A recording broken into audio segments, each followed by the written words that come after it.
Eu vou estar gravando essa aula aqui e aí eu vou dividir, né, em 3 vídeos sobre os módulos 21, 22 e 23 da Geografia 2, tá? Que ficou pendente aí para vocês estarem realizando bem a, a prova do Eleva que a gente vai ter esse final de semana, tá? E aí eu fiz um resumo aí nesses slides, vou apresentar os principais tópicos para vocês, até para o vídeo não ficar muito grande, tá ok? E aí qualquer coisa vocês podem estar usando a apostila para estar aprofundando aí os estudos, tá bom? Módulo 21 fala sobre agricultura brasileira, expansão da fronteira agrícola e conflitos fundiários, tá? Expansão da fronteira agrícola brasileira, a modernização conservadora. E aí está dizendo que a fronteira não se trata de uma região distante, um vazio demográfico, tá? Não é isso. Sua formação consiste no processo de reprodução das relações capitalistas de produção.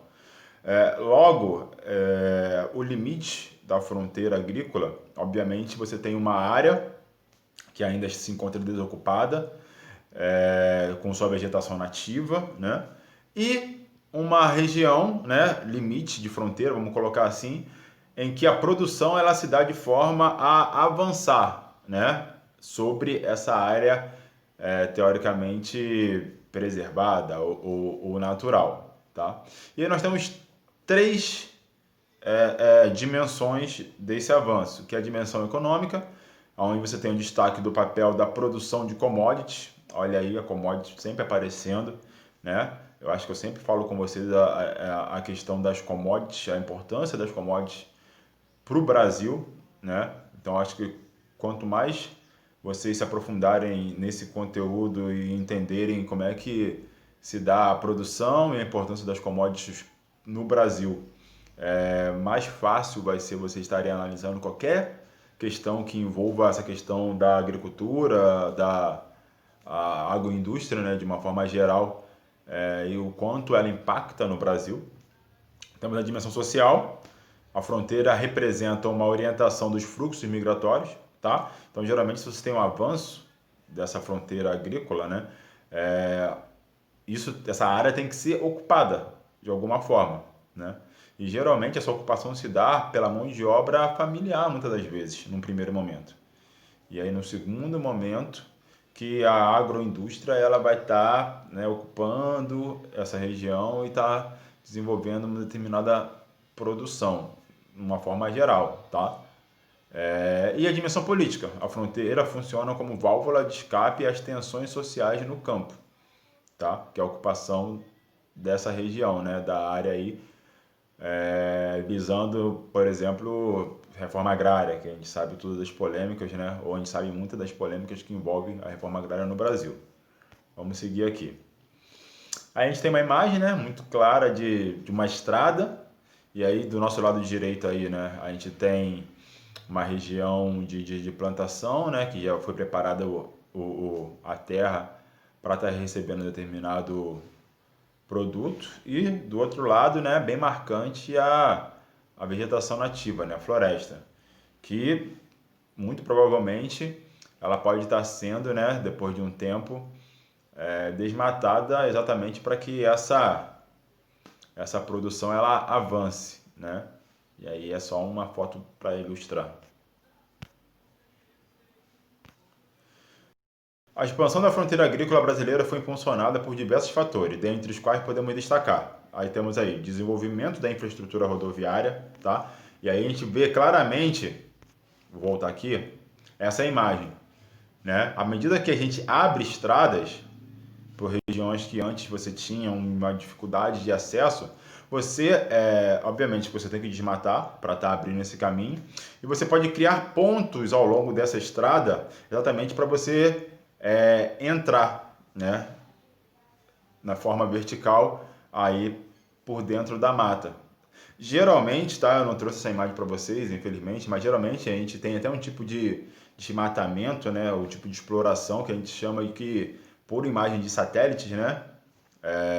A gente tem a forma de espinha de peixe, que a gente chama, né? Que é geralmente essa estrada e principal e pequenas aberturas ao longo dessas estradas, né, que geralmente é feito por, muitas das vezes, madeireiras ilegais, né, que vai desmatando, retirando as madeiras ao longo dessa estrada e usa, obviamente, essa estrada principal como válvula de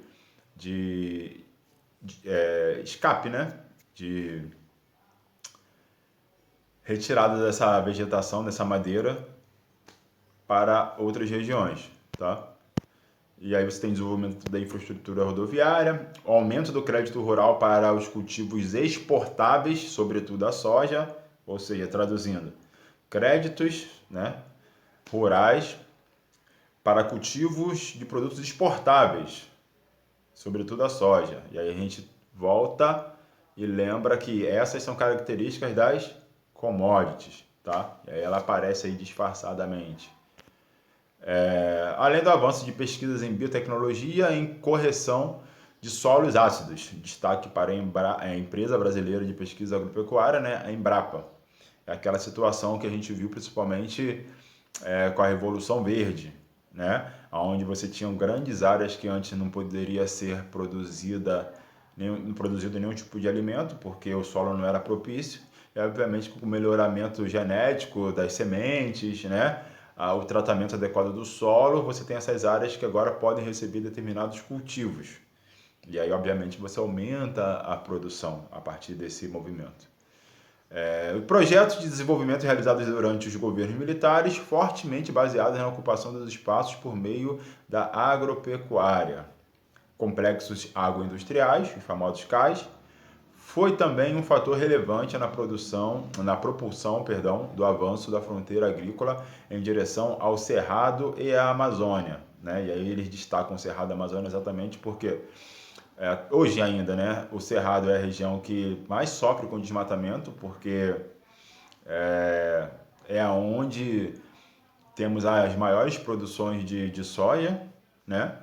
E a questão do avanço da fronteira agrícola, como a gente falou no slide passado, se dá exatamente do Cerrado, ali do centro-oeste, para essa região amazônica, né?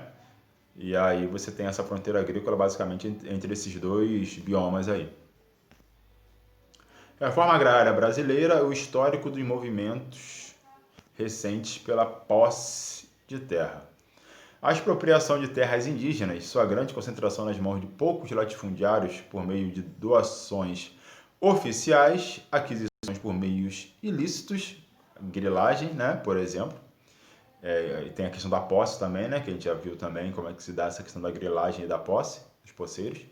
E a total liberdade de compra sem que houvesse, por parte do governo, estabelecimento de um limite no tamanho da área, fizeram com que o Brasil seja o país com a maior concentração de terras do mundo, tá?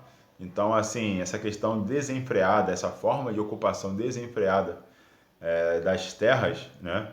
E aí a gente vê movimentos principalmente de grandes latifundiários anexando, né, das mais diversas formas, pequenas terras ao seu redor, né, ou para aumento de produção, ou muitas das vezes de forma ilegal, simplesmente para especulação, né? Lembrando que a terra ela tem que exercer a sua função social, que é a produção, e aí dependendo do tamanho dessa terra, ela fica apta ou não para a questão da reforma agrária, né? A gente vai se aprofundar um pouquinho daqui a pouco nessa situação.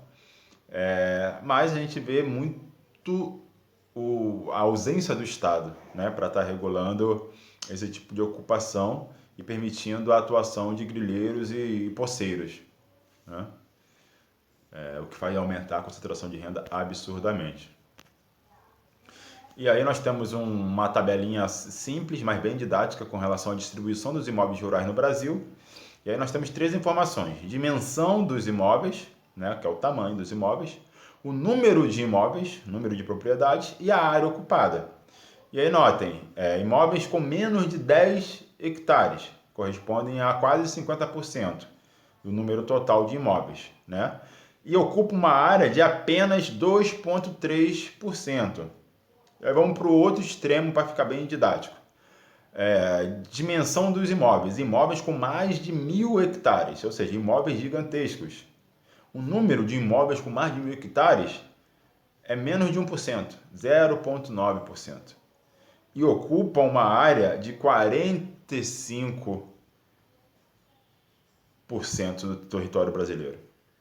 Ou seja, a gente tem um grande número de propriedades, né, pequenas, que ocupam um pedacinho pequenininho do território, né, 2,3%, e propriedades gigantescas, né, com mais de 1.000 hectares, ocupando em sua totalidade quase metade do território brasileiro, e um número minúsculo de propriedades. E aí, essa tabela, ela demonstra claramente a questão da concentração de terras no Brasil, como ela se dá de forma gritante, gigantesca. Tá ok? E aí eu trouxe aí alguns slides, né, com algumas informações bem didáticas para vocês estarem analisando aí depois. Então, se vocês quiserem pausar aí para estar lendo essas informações aí, seria interessante, tá? Eu vou passar para o vídeo não ficar muito grande. Estados campeões na concentração de terra, tá? E aí eles focaram em alguns estados aí que são campeões nesse quesito, tá? Da mesma forma como no outro slide, se vocês quiserem dar uma paradinha para estar dando uma lida. E aí, se tiver alguma dúvida, vocês podem tirar aí nos comentários, tá? Que aí eu posso estar tirando as dúvidas de vocês. E aí a gente entra numa parte que ele fala sobre as ligas camponesas, né? Correram muito ali na década de 60, década de 70.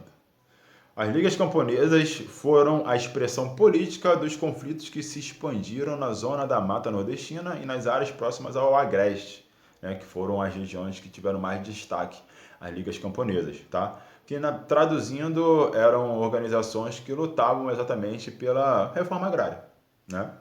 E aí eu peguei você não consegui ler, né, porque é um jornal muito antigo da época. E aí, assim, a manchete que eu queria frisar para vocês, né? Latifundiários ameaçam pegar em armas contra a reforma agrária, né? Lembrando que a reforma agrária, principalmente depois da Constituição de 1988, é um direito constitucional que se encontra lá, né?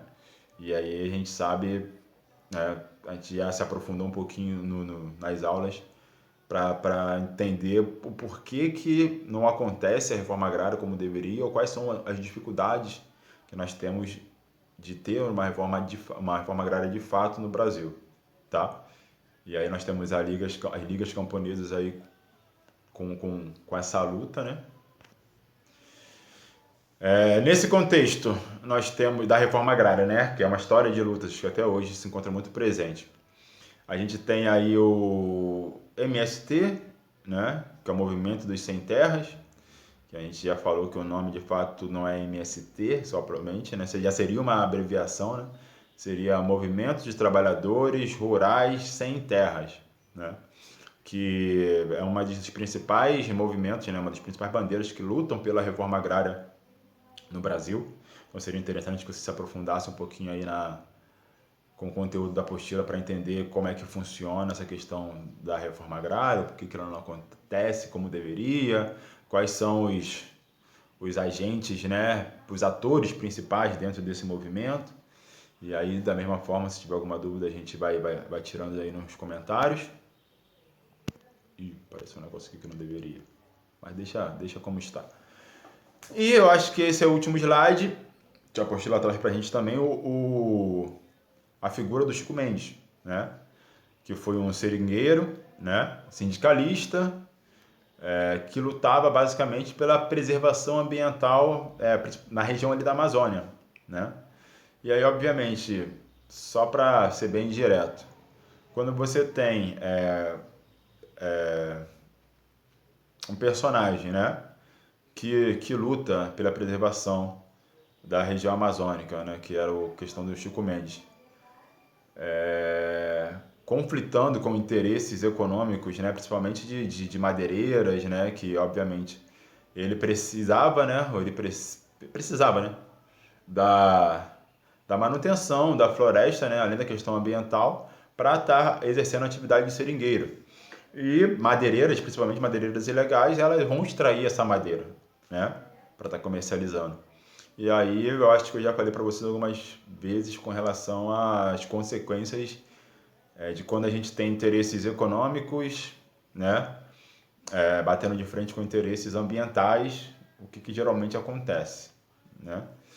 E aí fica a sinalização aí também de um aprofundamento nesse conteúdo, que fala um pouquinho sobre o Chico Mendes, que tem na apostila de vocês, para vocês estarem se aprofundando também um pouquinho na história de Chico Mendes, beleza?